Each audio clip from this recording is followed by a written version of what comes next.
وبرکاتہ۔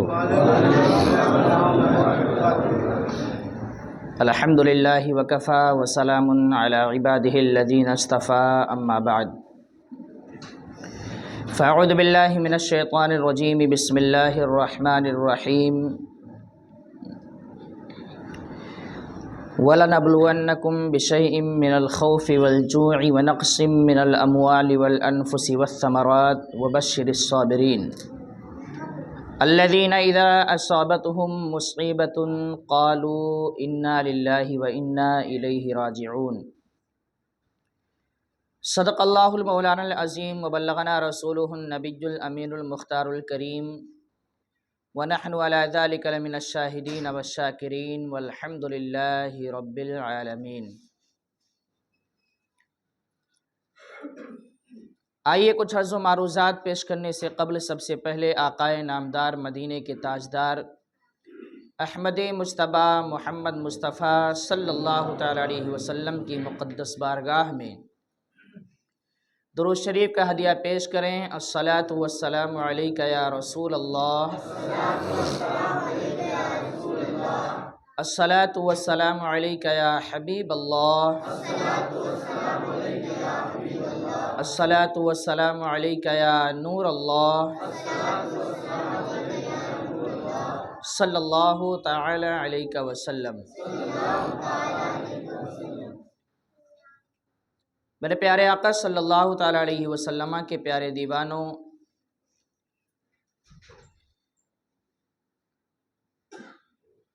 دس محرم الحرام شریف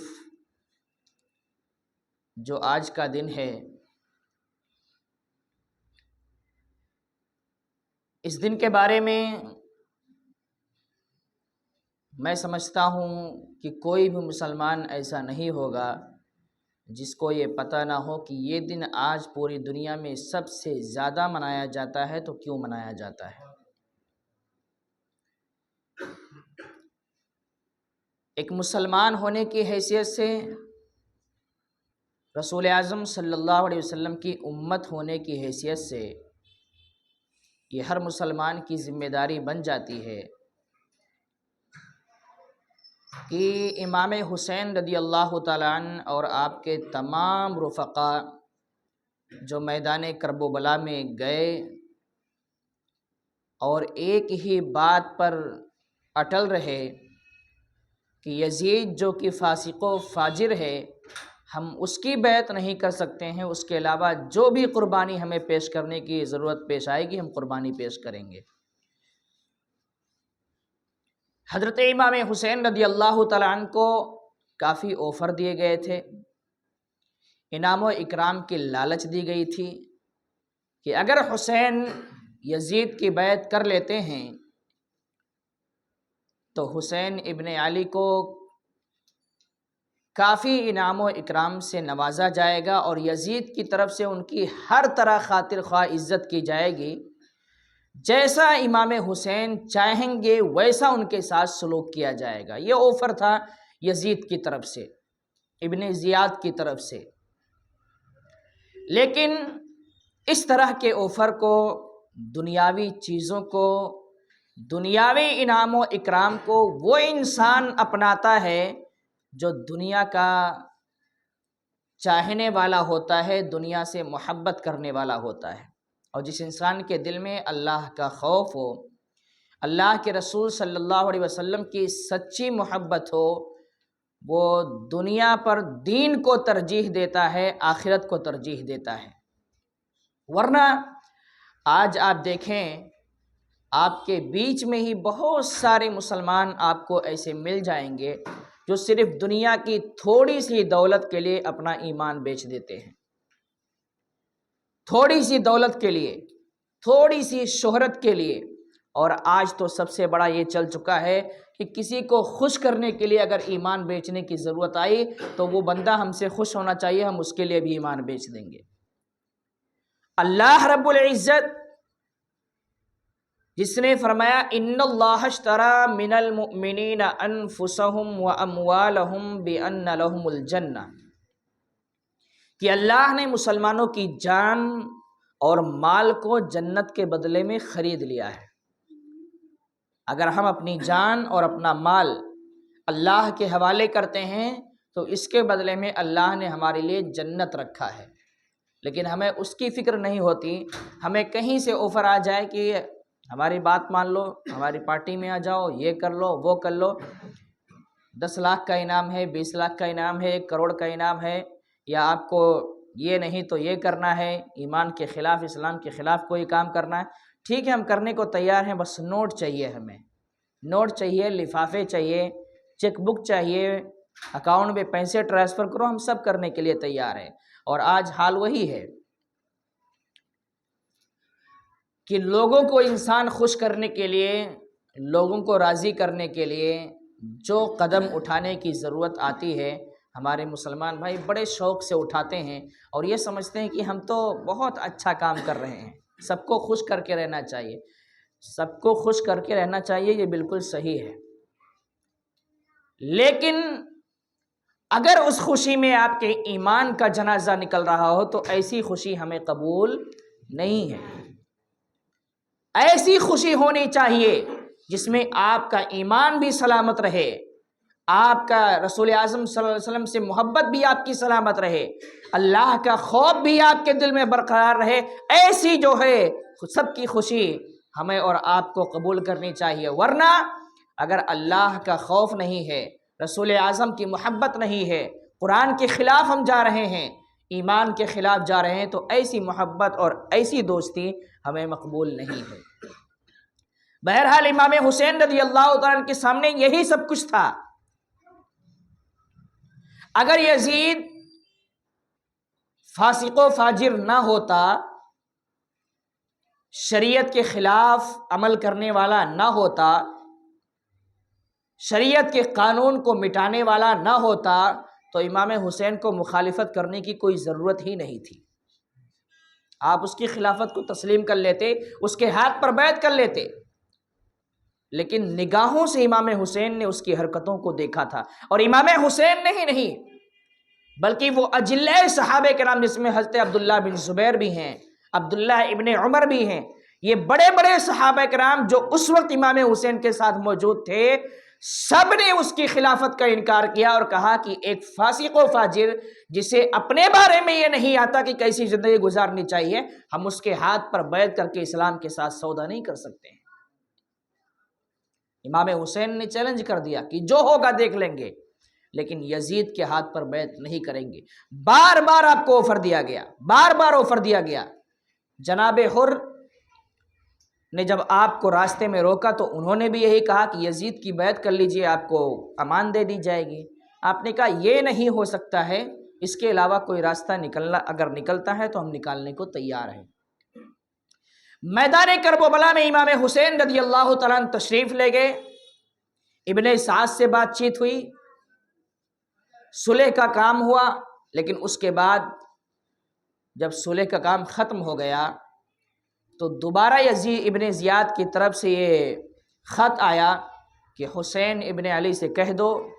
کہ یا تو وہ یزید کی بیعت کر لیں اور یا پھر جنگ کے لیے تیار ہو جائے۔ امام حسین رضی اللہ تعالیٰ نے جب اس فرمان کو سنا، اس خط کو سنا، تو فرمایا کہ حسین ابن علی یزید کی بیعت کر لے، یہ تو کبھی نہیں ہو سکتا ہے، البتہ اس کے علاوہ جو یہ لوگ کہہ رہے ہیں اگر اللہ کو منظور ہے تو ہمیں وہ منظور ہے۔ اللہ کی مرضی اگر اسی میں ہے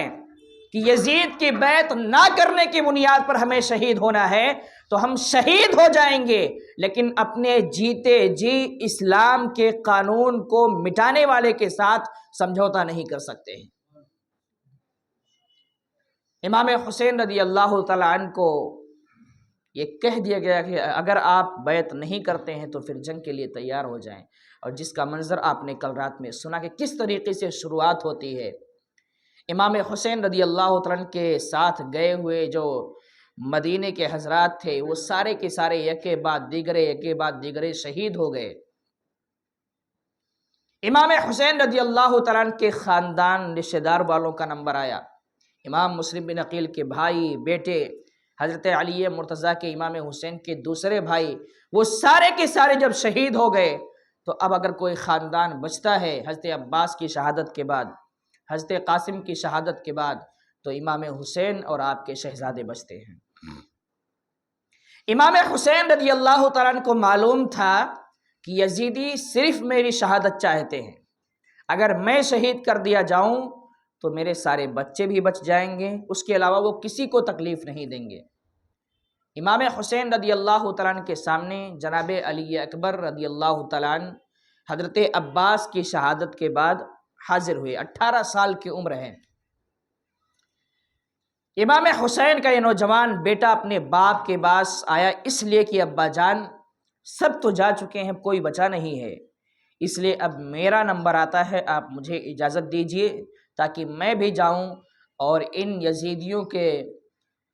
جو ہے مقابلہ کروں اور انہیں جہنم میں پہنچاؤں۔ امام حسین رضی اللہ تعالیٰ نے فرمایا کہ میرے بیٹے، میرے لخت جگر، تم میری امید ہو، میں تمہیں کیسے یزیدیوں کے حوالے کر سکتا ہوں کہ وہ تمہارے اوپر تیر برسائیں، نیزے برسائیں، تلواریں چلائیں اور تمہیں شہید کر دیں، میں دیکھتا رہ جاؤں؟ میرے لخت جگر یہ نہیں ہو سکتا ہے۔ امام حسین نے کہا کہ میرے بیٹے وہ مجھے شہید کرنا چاہتے ہیں، اس لیے مجھے جانے دو، اگر میں شہید ہو جاتا ہوں تو پھر وہ آپ کسی کو تکلیف نہیں پہنچائیں گے۔ لیکن جناب علی اکبر نے کہا کہ میرے ابا جان، اگر آپ ہماری نگاہوں کے سامنے شہید ہو جائیں تو آپ کے بعد پھر ہم جینا بھی نہیں چاہتے، ایسی زندگی ہمیں نہیں چاہیے۔ بہت اصرار کیا آپ نے۔ امام حسین رضی اللہ تعالیٰ عنہ کے ایسے لاڈلے لخت جگر تھے کہ روایتوں میں آتا ہے کہ کوئی ضد ایسی نہیں تھی علی اکبر کی جو امام حسین نے پورا نہ کیا ہو، لیکن یہ ایک ایسی ضد تھی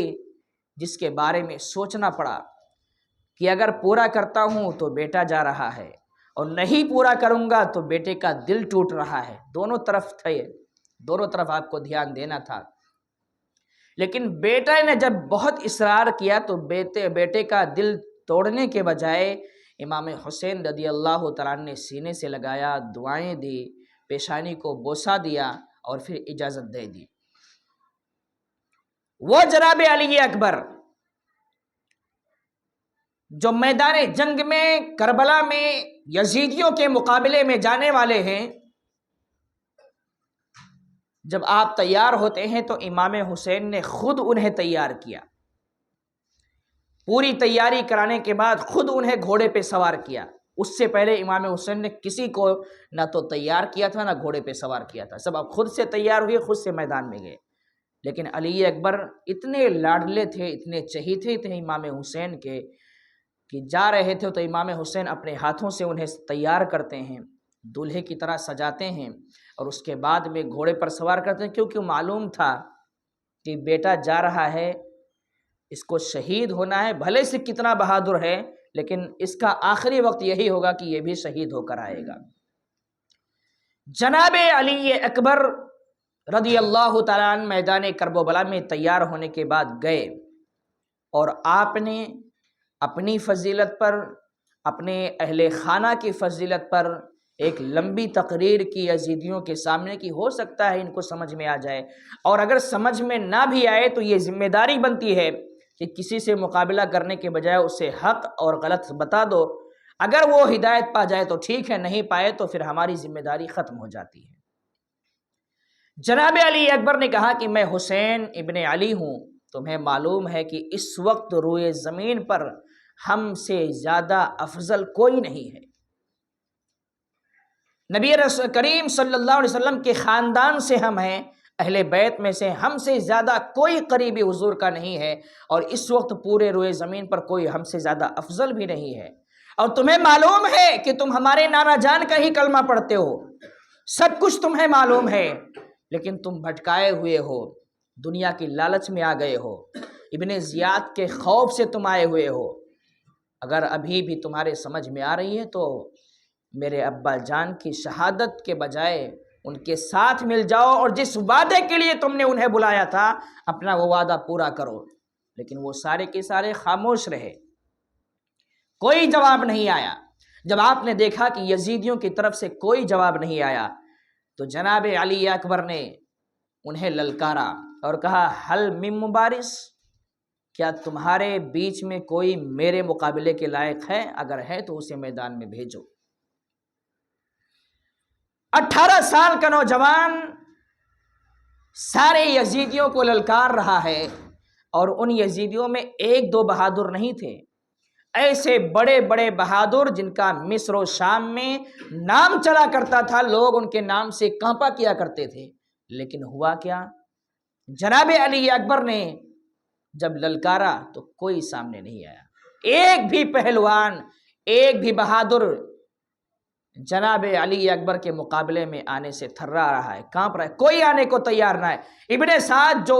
کوفیوں کا سردار تھا، لشکر کا سردار تھا، وہ نگاہیں جمائے ہوئے ہے اور کہتا ہے کہ یہ نوجوان تمہیں للکار رہا ہے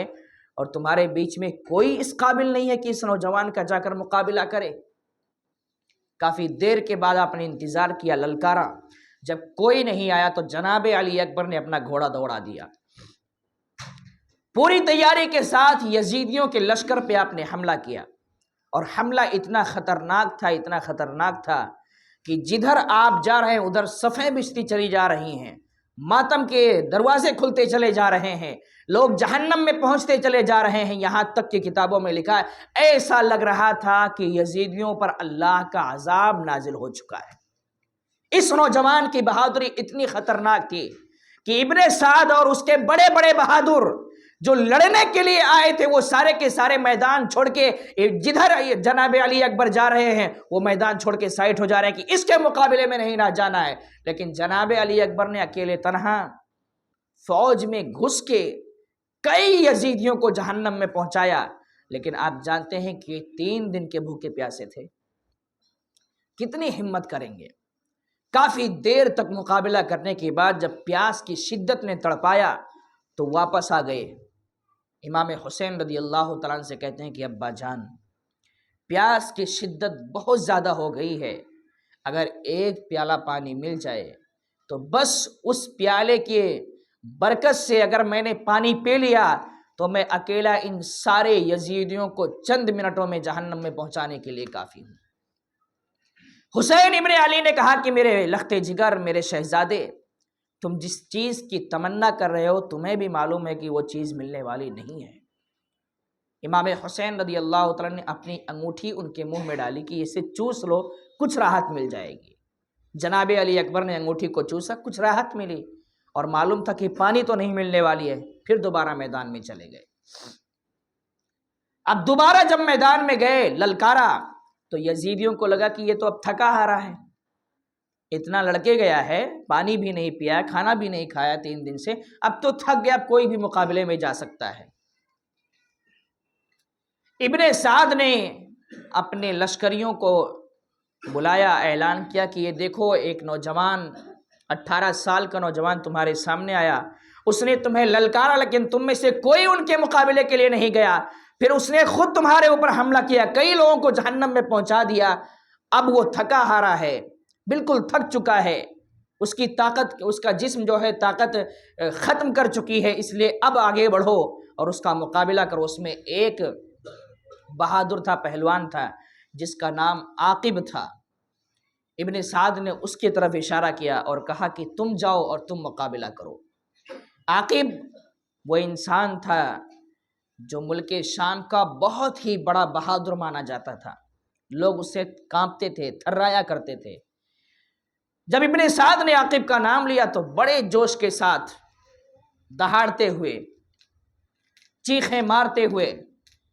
جناب علی اکبر کی طرف گیا اور سوچا تھا کہ یہ نوجوان ہے 18 سال کا، ابھی چند منٹ کے اندر ہم اس کا سر کاٹ کے لے کر چلے آئیں گے، لیکن اسے نہیں معلوم تھا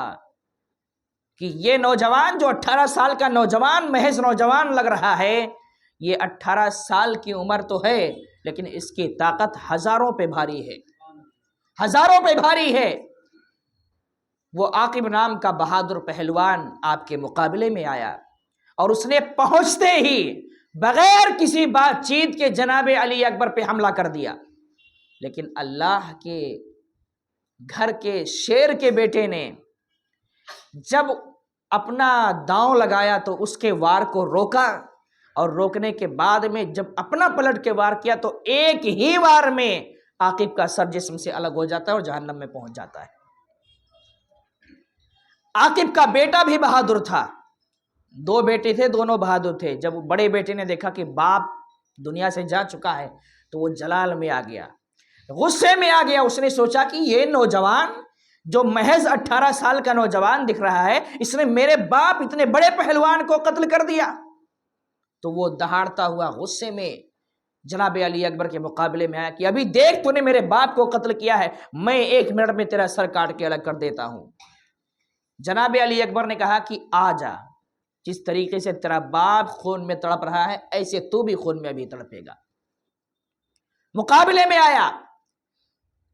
عاقب کے بیٹے نے سوچا کہ نوجوان ہے، معمولی انسان ہے، ابھی ہم اتنے بڑے پہلوان ہیں، تھوڑی دیر میں اس کو شہید کر دیں گے۔ لیکن جیسے ہی وہ آپ کے سامنے پہنچا، اس نے حملہ کرنا ہی چاہا کہ جناب علی اکبر نے اس پر بھی وار کیا اور اس کا بھی جسم 2 ٹکڑے ہوا اور وہ بھی فوراً جہنم میں پہنچ گیا۔ اب عاقب کا دوسرا بیٹا یہ دیکھ رہا تھا کہ باپ بھی چلا گیا، بھائی بھی چلا گیا، تو وہ جلال میں آیا، غصے میں آیا اور دہاڑتا ہوا، چیختا چلاتا ہوا میدان میں جناب علی اکبر کے مقابلے میں آیا۔ اس کے بعد میں اس نے بھی حملہ کیا، لیکن اللہ کا فضل کی جناب علی اکبر نے حملے کو روک لیا، کوئی حملہ آپ پہ نہیں لگا، اور اس کے بعد آپ نے اس کو بھی دیکھتے ہی دیکھتے چند منٹوں میں جہنم میں پہنچا دیا۔ ایک باپ اور 2 بیٹے جو بہت بڑے ملک شام کے بہادر تھے، جناب علی اکبر نے چند منٹ کے اندر سب کو جہنم میں پہنچا دیا۔ ایک بہت بڑا بہادر اس بیچ میں کھڑا تھا۔ ابن سعد نے اس کی طرف اشارہ کیا کہ اب تم جاؤ، دیکھ رہے ہو تمہاری نگاہوں کے سامنے کیا ہو رہا ہے۔ وہ پوری تیاری کے ساتھ، پورے جوش و خروش کے ساتھ میدان کربلا میں جناب علی اکبر کے مقابلے میں آیا، اور ابن سعد سے کہا کہ بس دیکھتے رہو، جا رہا ہوں اور ابھی سر کاٹ کے لے کر آ جاتا ہوں۔ آیا تو مقابلے میں، لیکن علی اکبر نے کہا کہ آجا دیکھتے ہیں کہ کون کس کا سر کاٹتا ہے۔ جناب علی اکبر نے وہ پہنچا، اس نے حملہ کرنا ہی چاہا کہ آپ نے پھر اس پہ وار کیا، اور اس کی کمر سے جو ہے اس کا جسم 2 ٹکڑے ہوا، زمین پہ گرا اور وہ بھی جہنم میں پہنچ گیا۔ دیکھتے ہی دیکھتے جب 4 پہلوانوں کو جناب علی اکبر نے اکیلے تنہا، وہ اتنے بڑے پہلوان تھے کہ ابن سعد کو ان پہ فخر تھا، جب وہ دونوں کے چاروں چت ہو گئے تو ابن سعد نے پھر وہی چال چلی اور کہا ایک ساتھ اس نوجوان پہ حملہ کرو، اس لیے کہ ایک ایک کر کے جاؤ گے تو سارا لشکر ختم ہو جائے گا، لیکن اس نوجوان کا مقابلہ کوئی نہیں کر پائے گا۔ اب چاروں طرف سے یزیدی جناب علی اکبر کو گھیر لیتے ہیں۔ پہلے نیزوں کی بارش کی گئی، تلواروں سے آپ کو زخمی کیا گیا، لیکن اتنے بڑے بہادر تھے کہ نیزوں اور تلواروں کا مقابلہ برابر کرتے رہے اور سارے یزیدیوں پر بھاری پڑ گئے، یہاں تک کہ ابن سعد نے کہا کہ دور سے تیروں کی بارش کرو، جب یہ تیر کے زخم سے لہو لہان ہو جائیں تو ان کے قریب جا کے تلوار اور نیزوں سے انہیں قتل کرو، شہید کرو۔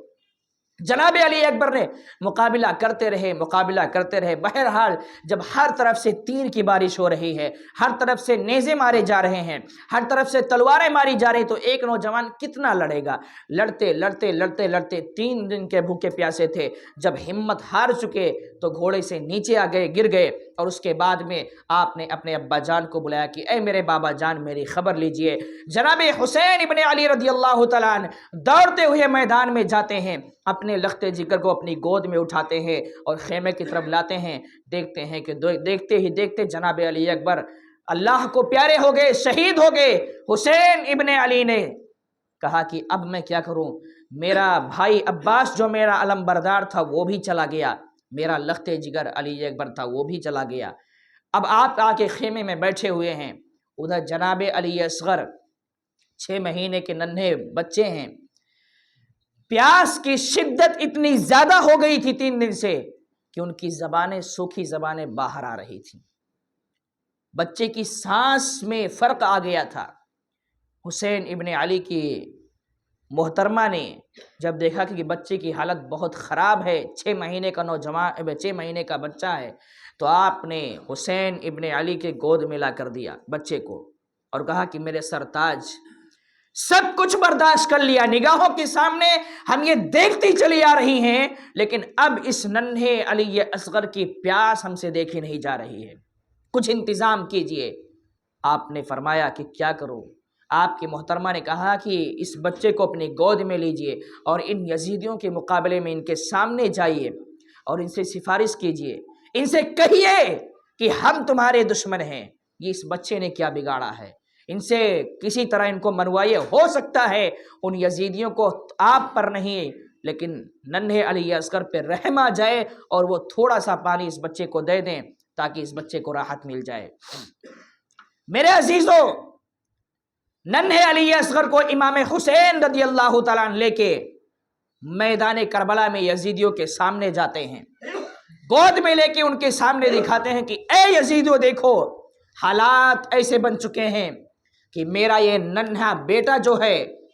یہ کوئی معمولی بہت پیارا ہے اور اس نے تمہارا کچھ نہیں بگاڑا ہے، جو بگاڑا ہے ہم نے بگاڑا ہے۔ ہماری دشمنی اور تمہاری دشمنی ہے، مقابلہ ہمارا تمہارا ہے۔ یہ بچہ پیاس سے تڑپ رہا ہے، ہمیں نہیں، کم از کم اس بچے کو تھوڑا سا پانی دے دو تاکہ اس بچے کو راحت مل جائے، اس کے حلق میں پانی کا قطرہ چلا جائے۔ امام حسین رضی اللہ تعالیٰ نے ایک لمبی تقریر فرمائی، تقریر فرمانے کے بعد یزیدیوں پر کوئی اثر اس کا نہیں ہوا، کوئی رحم یزیدیوں نے نہیں کھایا۔ رحم کھانے کے بجائے ان ظالموں میں سے ایک جس کا نام حرملہ بن کاہل تھا، اس نے ایک نشانہ ساتھ کے ایسی تیر چلائی جو ننھے علی اصغر کے گلے میں سے ہوتے ہوئے امام حسین کے بازو میں جا کے پیوست ہو گیا۔ اس ظالم نے بڑے بڑوں کو تو بعد کی بات ہے، اس چھوٹے بچے پر بھی رحم نہیں کھایا، پانی دینے کی بات تو بہت دور کی بات ہے، اس بچے پر بھی اس ظالم نے تیر چلا دیا۔ اور حلق سے امام حسین جب خیمے کے پاس لاتے ہیں اور حلق سے جب تیر نکالتے ہیں تو روایتوں میں آیا کہ جناب علی اصغر 6 مہینے کے بچے تھے، ان کے گلے سے خون کا فوارہ جاری ہو جاتا ہے، اور دیکھتے ہی دیکھتے یہ ننھا بچہ امام حسین کا بھی شہید ہو گیا۔ آپ اس بچے کو اپنے گود میں لے کر آتے ہیں، اپنی اہلیہ کو دیتے ہیں۔ اہلیہ نے جب دیکھا کہ بچہ شہید ہو گیا تو وہ تڑپ جاتی ہیں، چیخیں مارتی ہیں کہ میرے لال، تو نے کیا بگاڑا تھا ان یزیدیوں کا، میرے لال کیا بگاڑا تھا تو، اور ان یزیدیوں نے تیرے اوپر کیوں حملہ کر دیا، تجھے کیوں شہید کر دیا۔ ماں تڑپ رہی ہے اپنے بچے کے پیار میں، لیکن کرے بھی تو کیا کرے، وہ ایک لاشیں نہیں، 2 لاشیں نہیں، کئی کو دیکھ چکے تھے کہ یہ شہید ہو کے سب جا رہے ہیں۔ بہرحال امام حسین رضی اللہ تعالیٰ کے وہ ننھے بیٹے بھی شہید ہو گئے۔ اب بچتے ہیں کون؟ امام زین العابدین رضی اللہ تعالیٰ جو بیمار تھے۔ دیکھا کہ بڑا بھائی بھی چلا گیا، چھوٹا بھائی بھی چلا گیا، تو امام زین العابدین کے سامنے امام حسین تیار ہونا شروع ہوتے کہ اب میری باری، کوئی بچا نہیں، مجھے ہی جانا ہے۔ تو امام حسین العابدین سامنے آ گئے کہ ابا جان، میرے ہوتے ہوئے آپ میدان میں جائیں، یہ نہیں ہو سکتا ہے، آپ خیمے میں رہیے اور مجھے مقابلے میں جانے دیجئے، میں بھی جاتا ہوں، ان سے مقابلہ کرتا ہوں اور میں بھی شہید ہو جاؤں گا۔ امام حسین رضی اللہ تعالیٰ عنہ نے فرمایا کہ میرے لخت جگر، میرے لاڈلے، تم بیمار ہو اور تمہارے علاوہ میرے بعد کوئی بھی ان تمہاری ماؤں بہنوں کا محرم نہیں بچے گا، اس لیے تمہیں میدان میں جانے کی اجازت نہیں ہے، تم یہیں پر رہو۔ وہ مجھے شہید کر دیں گے تو تمہیں کچھ نہیں کہیں گے، تم بحفاظت اپنے گھر کی عورتوں کو، اپنی بہنوں کو، اپنی ماؤں کو لے کر مدینہ پہنچا دینا، اس لیے کہ اگر ہم چلے گئے تو کوئی نہ کوئی محرم ان عورتوں کے ساتھ ہونا چاہیے۔ وہ عورتیں جن کے بال کبھی پوری زندگی میں نظر نہیں آئے تھے، کسی غیر محرم نے ان کے نگاہ نہیں ڈالی تھی، کسی غیر محرم کے سامنے وہ گئے نہیں تھے۔ ہوا یہ کہ امام زین العابدین مان گئے، اب امام حسین تیار ہونا شروع ہوتے ہیں۔ امام حسین رضی اللہ تعالیٰ عنہ میدان میں جانے کے لیے جب تیار ہوئے تو آپ نے حضرت علی مرتضیٰ کرم اللہ تعالیٰ وجہہ الکریم کا ذوالفقار حیدری لیا جو آپ کے پاس رکھا ہوا تھا۔ رسول اعظم صلی اللہ علیہ وسلم کا امامہ شریف باندھا، حضرت حمزہ رضی اللہ تعالیٰ عنہ کا جو ہے وہ پٹکا لیا، اور اس کے بعد میں پورے تیار ہونے کے بعد جب آپ میدان میں جانے لگے تو آپ کی بہن جناب زینب جو ہے وہ آتی ہیں اور رونے لگتی ہیں کہ میرے بھائی آپ کیوں جا رہے ہیں، ہمیں چھوڑ کر جا رہے ہیں، کس کے حوالے چھوڑ کر جا رہے ہیں؟ وہ درندے ہیں، وہ جب آپ کے نہیں ہوئے، آپ کے بچوں کے نہیں ہوئے، آپ کے گھر والوں کے نہیں ہوئے تو آپ کے جانے کے بعد وہ ہماری عزت بھی لوٹیں گے، ہمارے ساتھ بھی بدسلوکی کریں گے، آپ ہمیں کس کے حوالے چھوڑ کر جا رہے ہیں؟ امام حسین رضی اللہ تعالیٰ نے کہا کہ اے میری بہن، میں تم سب کو اللہ کے حوالے چھوڑ کے جا رہا ہوں۔ جناب سکینہ جو امام حسین کی صاحبزادی تھیں، یہ سامنے آتی ہیں کہ ابا جان آپ کس کے حوالے ہمیں چھوڑ کر جا رہے ہیں؟ آپ خدا کے واسطے نہ جائیے، ہم کس کے سہارے پہ رہیں گے؟ امام حسین نے سب کو تسلی دیا اور کہا کہ ہم سب کو اللہ کے حوالے چھوڑ کر جا رہے ہیں۔ گھر کی عورتوں نے آپ کو روکنے کی کوشش کی، لیکن خدا کو جو منظور تھا امام حسین اسی کی طرف کھینچے چلے جا رہے تھے۔ امام حسین رضی اللہ تعالیٰ میدان کربلا میں گئے تو یوں ہی جنگ نہیں شروع کر دی۔ ایک ذمہ داری تھی کہ حق اور باطل میں فرق جو ہے وہ یزیدیوں کو بتایا جائے۔ آپ نے تقریر کی اور تقریر میں اپنی فضیلت بتائی، اللہ کے رسول صلی اللہ علیہ وسلم کے فرامین سنائے کہ تمہیں معلوم ہے کہ میرے نانا جان کا فرمان ہے کہ جو حسن و حسین سے محبت کرے گا اللہ اس سے محبت کرے گا، اور جو حسن و حسین سے دشمنی کرے گا اللہ اس سے دشمنی کرے گا۔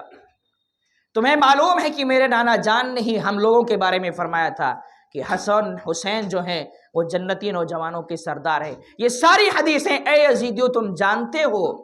ساری فضیلتیں ہماری تمہیں پتہ ہے کہ ہم اہل بیت میں سے ہیں، اور اس وقت پورے روئے زمین پر حسین ابن علی سے افضل کوئی نہیں ہے، یہ ساری باتیں تمہیں معلوم ہیں۔ لمبی تقریر کی، اور یہ تقریر آپ کی یزیدیوں کے دل پہ اثر کر گئی۔ اس میں سے کچھ ایسے بھی تھے جو رونے لگ گئے تقریر سن کے۔ تو اس میں ایک ظالم تھا جس نے سوچا کہ یزیدیوں پر اثر ہو رہا ہے، کہیں ایسا نہ ہو کہ یزیدی پلٹ کے امام حسین کے پاس چلے جائیں۔ تو اس نے کہا کہ ہمیں آپ کی تقریر کی کوئی ضرورت نہیں ہے، آپ یا تو یزید کی بیعت کیجئے اور یا پھر مقابلے کے لیے تیار ہو جائیے۔ امام حسین رضی اللہ تعالیٰ نے کہا جہاں تک بیعت کی بات ہے تو مجھ سے یہ تو کبھی نہیں ہو سکتا، اور یہ تقریر جو ہم نے تمہارے سامنے کی ہے یہ میری ذمہ داری تھی کہ تقریر کرنا، تاکہ غلط اور صحیح میں فیصلہ ہو سکے، اور قیامت کے دن تم بہانہ نہ بناؤ کہ حسین نے تو ہمیں صحیح غلط بتایا ہی نہیں تھا، میں نے صحیح اور غلط بتا دیا، اب جو تمہیں کرنا ہے وہ کرو۔ آپ میدان میں کھڑے ہو گئے اور کہا میں حاضر ہوں، میرے مقابلے میں جس کو بھیجنا چاہتے ہو بھیجو۔ ابن سعد اتنا بڑا شاطر تھا کہ اس نے ملک شام اور مصر کے بڑے بڑے پہلوانوں کو روک رکھا تھا امام حسین کے مقابلے کے لیے۔ اسے معلوم تھا کہ جب بچوں کا حال یہ ہے کہ جب میدان میں آئے تو ایسا لگ رہا تھا کہ قیامت آ گئی ہے، اللہ کا عذاب نازل ہو چکا ہے، تو جب باپ آئے گا مقابلے کے لیے تو اس کا مقابلہ کون کرے گا؟ بڑے بڑے بہادر جو سب سے بڑے بڑے بہادر تھے ان سب کو اس نے روک کے رکھا تھا۔ امام حسین نے جب للکارا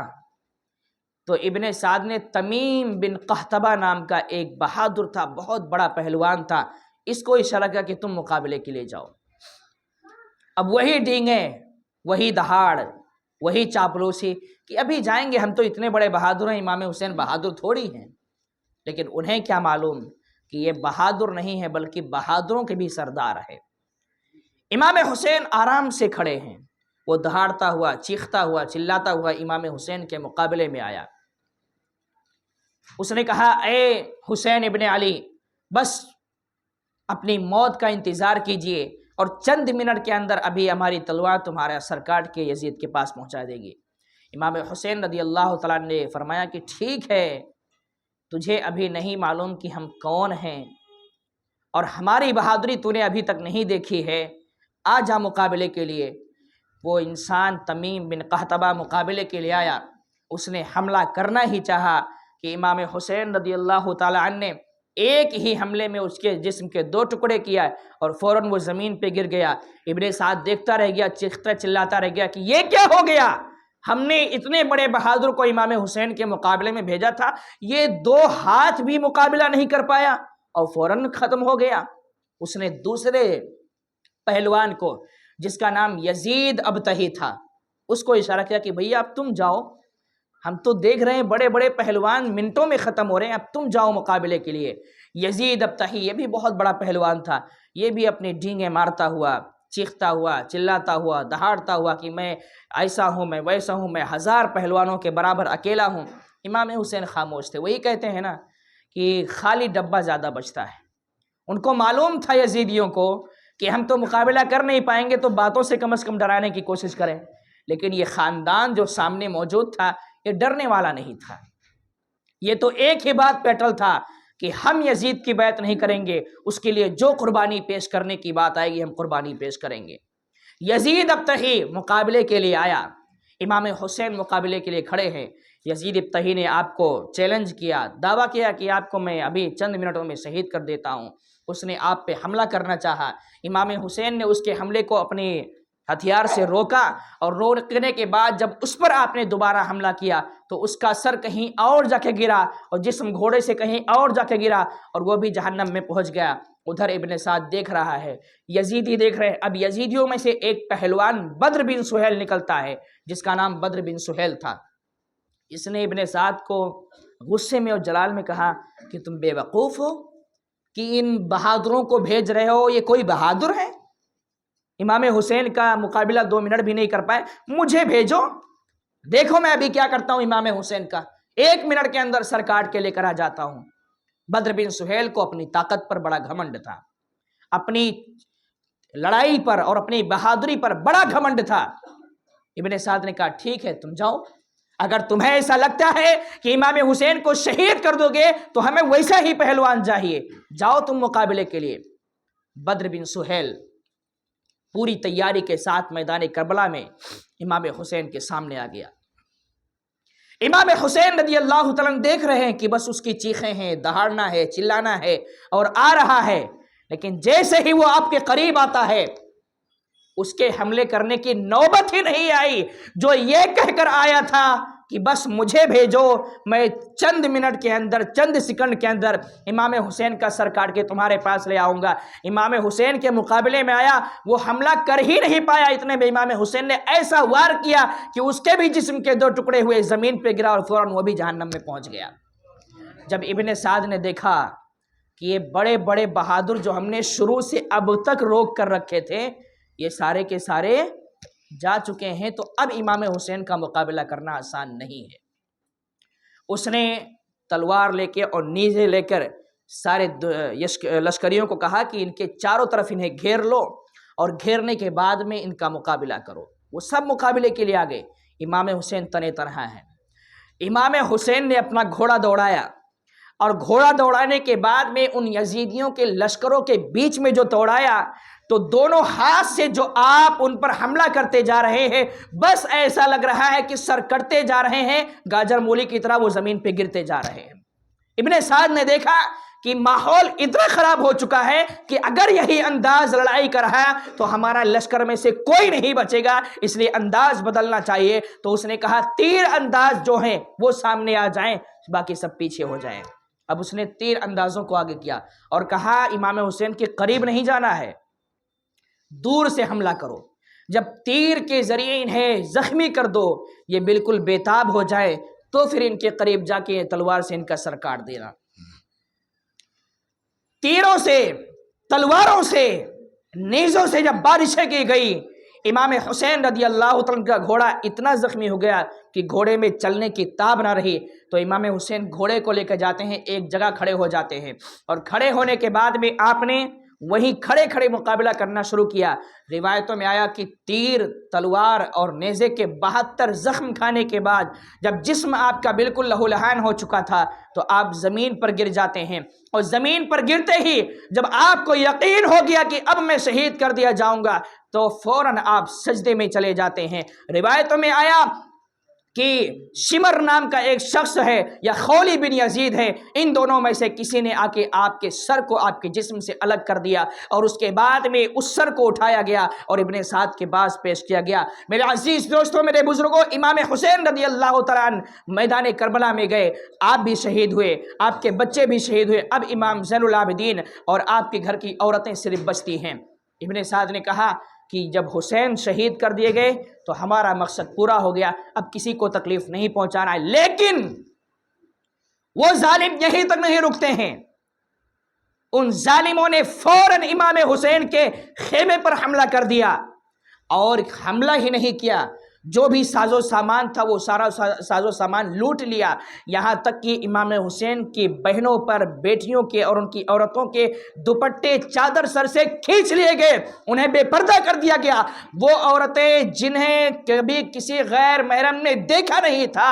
آج میدان کربلا میں یزید اور ابن زیاد کی فوج نے آپ کو بے پردہ کر دیا ہے، اور اس کے بعد میں سب لٹ گیا جب، تو بے پردہ میدان میں آسمان کے نیچے حسین ابن علی کا یہ چھوٹا سا خاندان موجود ہے۔ میرے عزیز دوستوں، میرے بزرگوں، امام حسین رضی اللہ تعالیٰ عنہ کے صاحبزادے امام زین العابدین کی طبیعت خراب ہے، آپ بیمار ہیں۔ اس کے بعد میں ابن سعد نے یہ کام کیا کہ ابن سعد نے امام حسین کا سر اٹھایا اور پھر اس نے خولی بن یزید کو دیا اور کہا یہ سر لے کر ابن زیاد کے پاس چلو، باقی اور امام حسین کے جو ساتھی شہید ہوئے ہیں ان کا سر ہم دوسروں کے ساتھ بھیجتے ہیں۔ امام حسین رضی اللہ تعالیٰ عنہ کا سر خولی بن یزید لے کے ابن زیاد کے پاس چلا۔ شمر اور اس کے ساتھیوں نے دوسرے صحابہ، دوسرے ساتھیوں کا، دوسرے اہل بیت کا سر لیا اور ابن زیاد کے پاس چلے، اور ابن سعد جو نالائق تھا وہ وہیں پر رات میں رک جاتا ہے۔ رات ہو گئی تھی، رات میں رک گیا۔ جب صبح ہوئی تو اس نے اٹھا اور یزیدی جتنے وہاں پر قتل کیے گئے تھے سب کو لاشوں کو اٹھایا، ان کی نماز جنازہ پڑھی اور انہیں دفنا دیا، اور امام حسین کے جتنے بھی ساتھی شہید ہوئے تھے سب کی لاشیں یوں ہی میدان کربلا میں پڑی ہوئی۔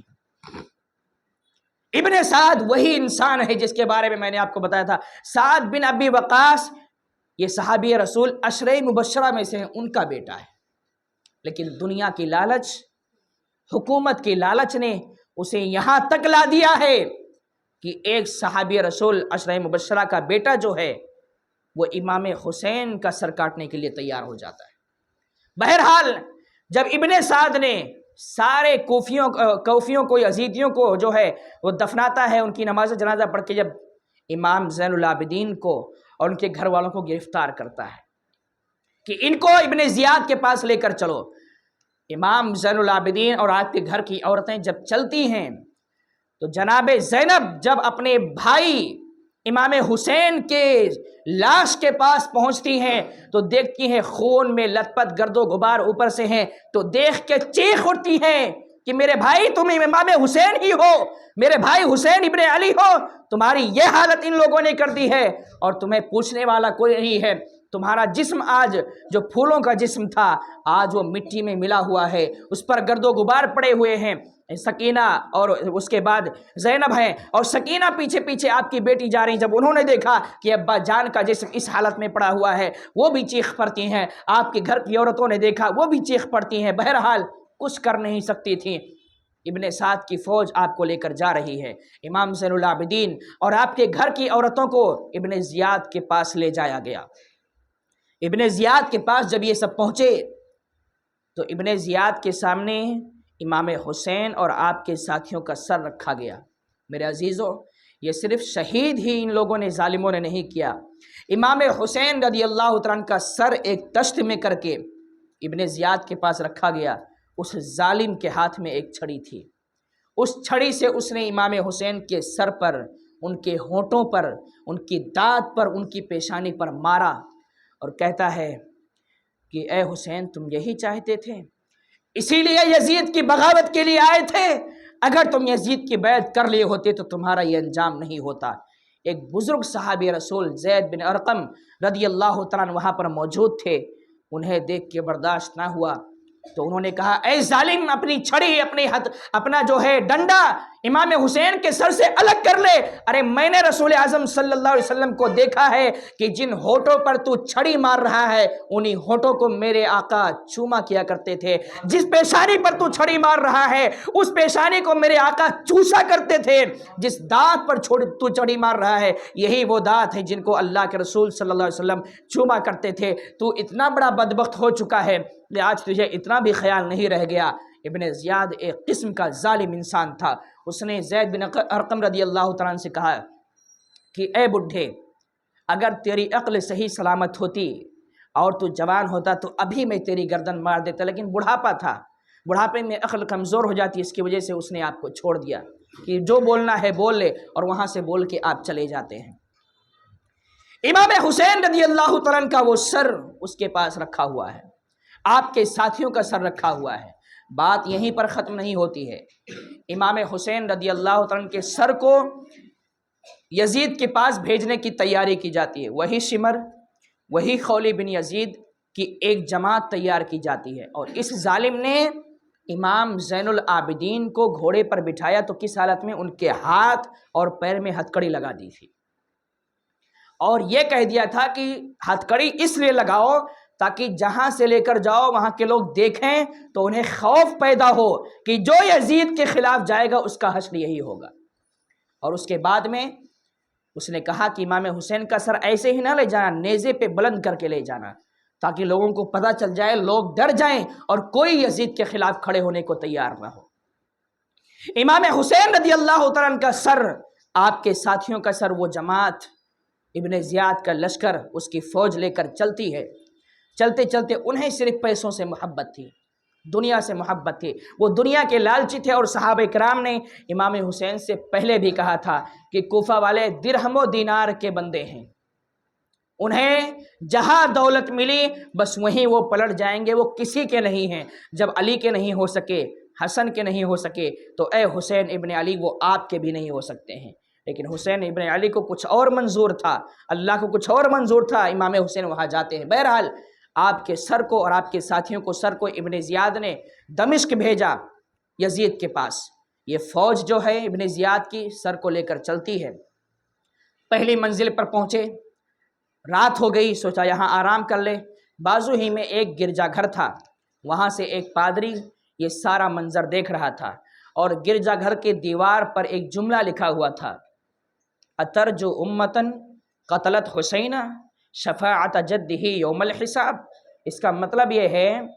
کہ جن لوگوں نے امام حسین کو قتل کیا ہے وہ یہ امید کرتے ہیں کہ رسول اعظم قیامت کے دن ان کی شفاعت فرمائیں گے، ایسا کبھی نہیں ہو سکتا ہے۔ جب اس شعر کو ان ظالموں نے پڑھا تو ان کے ہوش کھڑے ہوئے، اور پادری کو بلایا کہ یہ بتاؤ یہ شعر کب سے لکھا ہوا ہے اور کس نے لکھا ہے؟ تو پادری نے کہا یہ تو نہیں معلوم کہ کس نے لکھا ہے،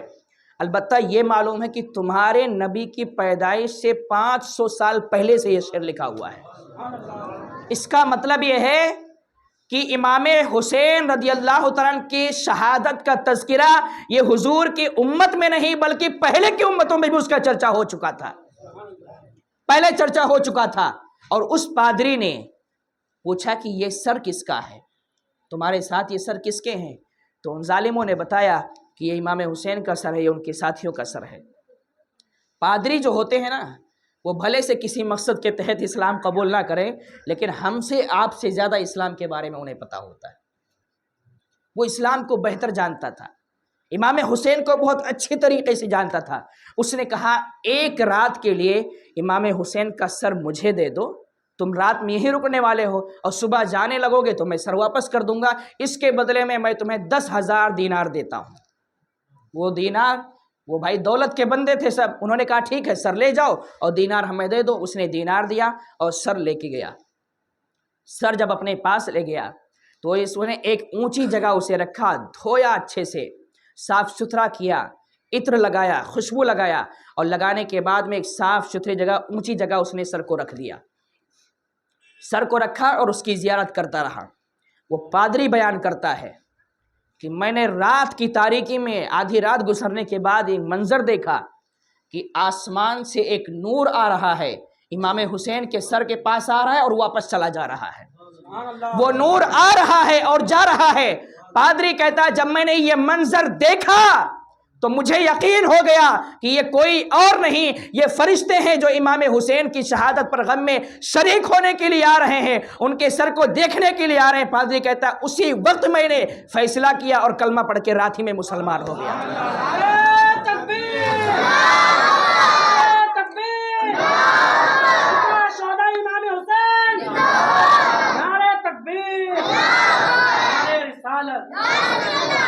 وہ پادری مسلمان ہو گیا، اور مسلمان ہونے کے بعد جب صبح ہو گئی تو سر کو ان کے حوالے کر دیا کہ ٹھیک ہے اپنا سر لے کر جاؤ۔ اچھا اس دیوار پر جب تھوڑا سا آگے اور بڑھے، اب سر لے کے صبح ہو گئی تو یزید کے پاس جانے کی تیاری ہوئی، آگے بڑھے، ایک جگہ اور رکے کس لیے کہ بھیا یہ 10,000 دینار جو ملا ہے لاؤ یہیں پر بانٹ لو، نہیں دمشق میں یزید کو پتہ چلے گا تو وہ لے لے گا۔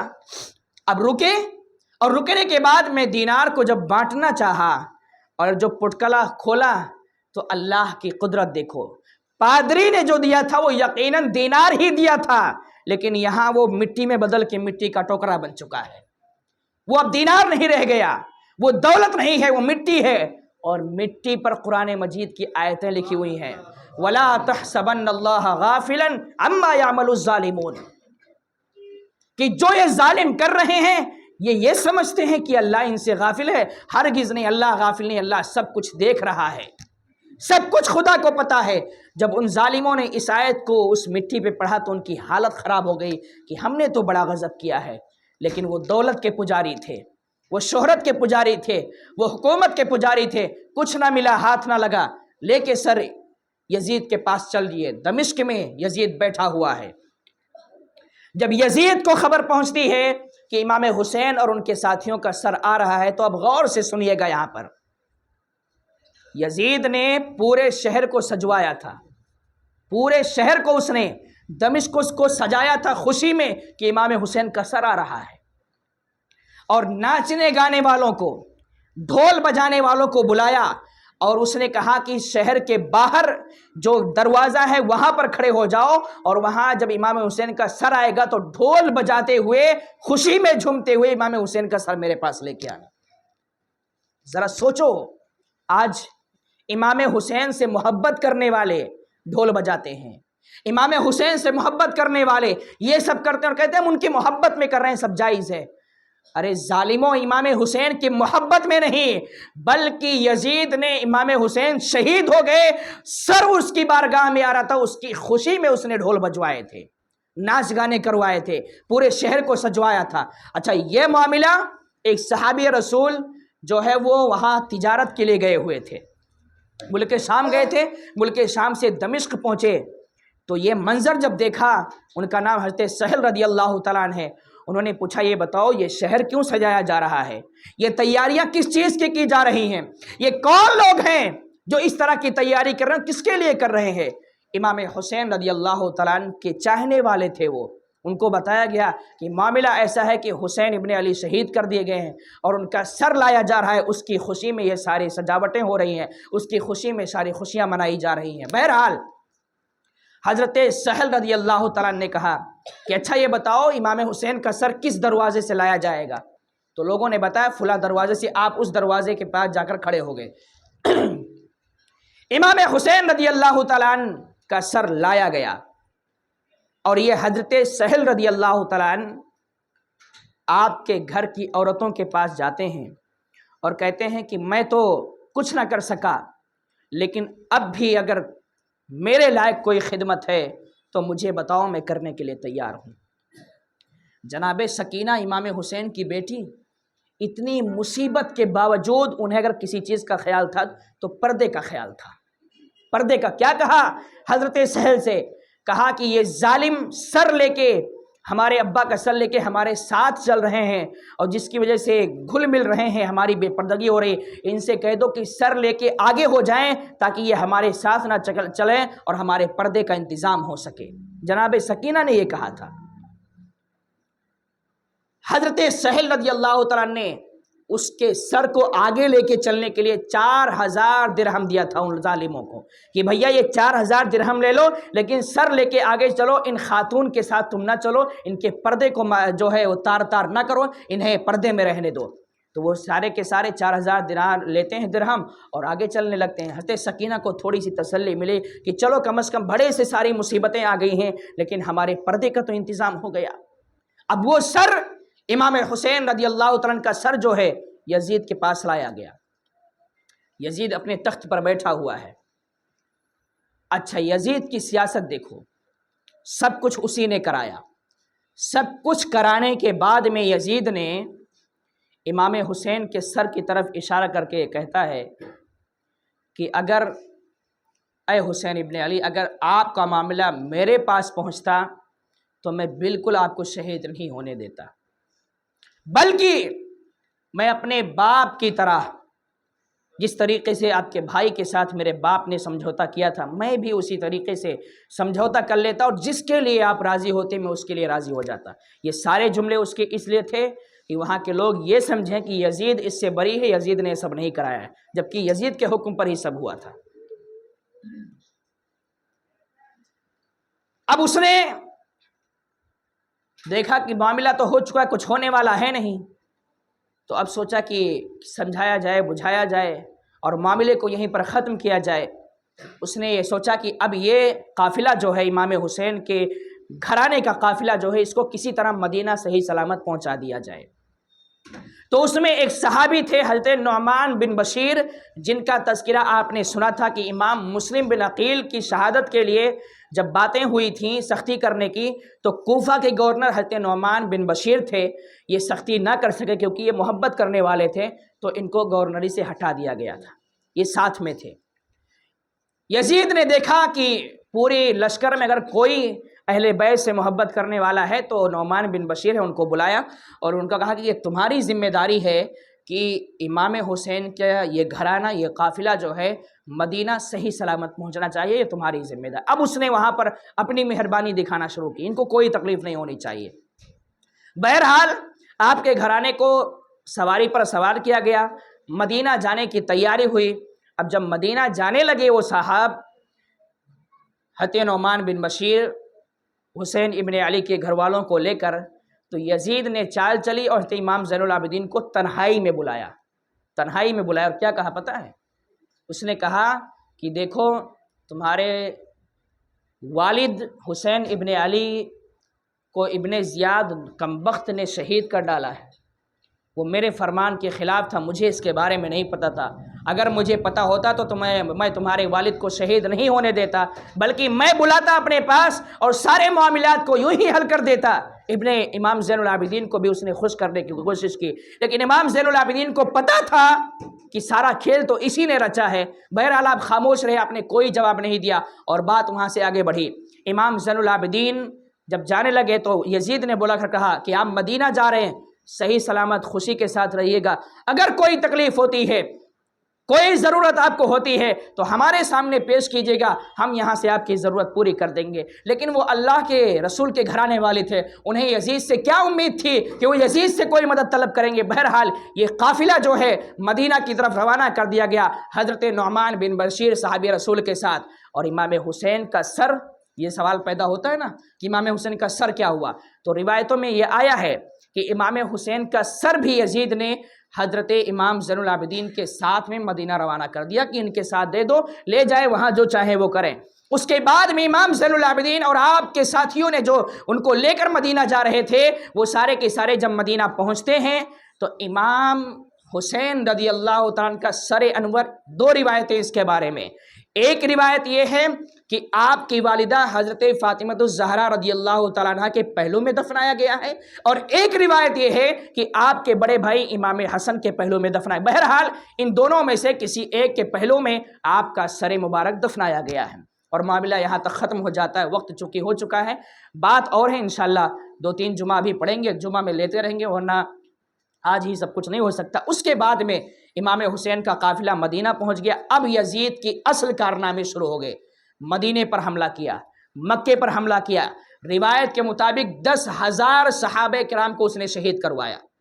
مسجد نبی میں گھوڑے بدھوا دیے، نمازیں بند ہو گئیں، اذان بند ہو گئے، اور اس کے بعد میں مدینے سے جب اس کو چھٹکارا نہیں ملا، اس کا پیٹ نہیں بھرا، تو اس نے مکے پر حملہ کروایا، غلاف کعبہ کو جلایا گیا، پھاڑا گیا، اور مسجد حرام میں پتھروں کی بارش کی گئی۔ بہرحال جس طریقے سے وہ ظالم ظلم کر سکتا تھا اس نے اپنے اعتبار سے ظلم کیا اور صحابہ کرام کو شہید کیا۔ لیکن بہرحال یزید نے جو کچھ کیا اس کو اس کا انجام دنیا میں بھی ملا اور آخرت میں بھی ملے گا، اور امام حسین نے جو کچھ کیا اس کا انجام آپ اور ہم اپنی نگاہوں سے دیکھ رہے ہیں کہ آج پوری دنیا میں اگر کوئی نام لینے والا ہے تو امام حسین کے نام لینے والے ہیں، اور یزید کا نام کوئی لیتا بھی ہے تو یزید کا نام صحیح سلامت نہیں، نالائق ہے، لعنتی ہے، اللہ کی لعنت ہے، اللہ کی فٹکار ہے، اس طریقے سے اس کے نام۔ ہاں کچھ ہیں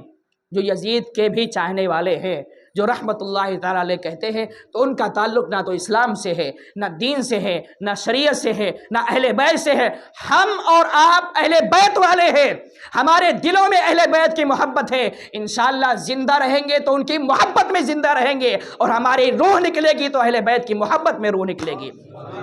یہی خواہش اور یہی تمنا ہماری اور آپ کی ہونی چاہیے کہ اے اللہ آخری دم تک ہمیں اہل بیت کی محبت میں زندہ رکھنا، اور جب ہماری روح ہمارا جسم کے ساتھ چھوڑے تو انہی کی محبت میں ہمیں موت بھی نصیب کرنا۔ اللہ رب العزت کی بارگاہ میں دعا ہے کہ پروردگار عالم ہم کو آپ